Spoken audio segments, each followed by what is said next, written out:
J'ai lancé Internet, j'ai cherché des bonnes résolutions de rentrée, j'ai lu « J'arrête de m'apitoyer sur mon sort, personne n'aime les râleuses anxieuses chroniques et autres dépressives, allez, en positive ». J'ai cherché une info positive, j'ai trouvé « Le pape François canonise Mère Teresa, elle devient une sainte ». Et nous l'inscrivons parmi les saints en décrétant qu'elle soit vénérée par toute l'Église. C'était la classe, j'ai cherché « Comment devenir une sainte ».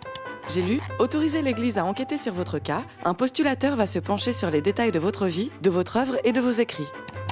J'ai vidé mon historique et j'ai vu qu'ils expliquaient « Réaliser au moins 2 miracles ». J'ai cherché comment réaliser un miracle. Je suis tombée sur « Pouvez-vous faire un miracle ?» Oui, j'ai cliqué sur « Oui, je veux un miracle ». Il fallait donner 1 euro. J'ai donné 1 euro à un certain Fabrice William Herbert. J'ai cherché qui était Fabrice William Herbert.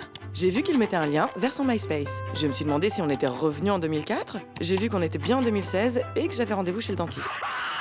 J'ai flippé. J'ai cherché un truc pour me rassurer. Il s'y est repris à 12 fois avec cette tenaille. Ça m'a pas rassuré. J'ai regardé les commentaires, j'ai vu une jeune fille nommée Lata Koulou vint en Amérique dans un bateau gris venu d'Afrique. Un homme étrange la tua en gravant le mot Latua Latuka dans son dos. Si tu as lu cette histoire, elle viendra voler ton âme dans ton sommeil.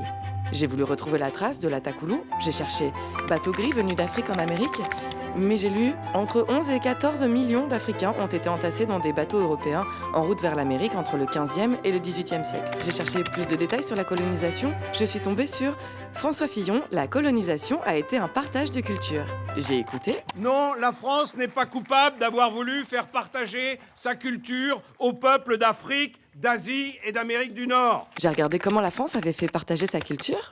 Ils détruisent, pillent, tuent et font autant de prisonniers qu'ils peuvent partout sur leur passage. Je me suis dit que la France avait été drôlement sympa de partager sa culture. J'ai écouté. Renouer les fils de l'histoire.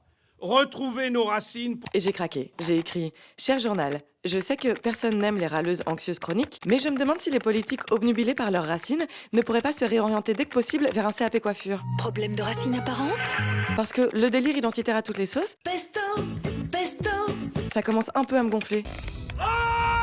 Remarque, c'est pratique, pendant qu'on est occupé à réécrire les horreurs de l'histoire, on regarde pas celles qui se déroulent sous nos yeux. Au moins 22 migrants, dont 13 enfants, se sont noyés au large des îles grecques. Mais bon, après, les exilés font pas d'efforts. S'ils veulent qu'on s'intéresse à eux quand ils crèvent, ils ont qu'à se noyer en burkini.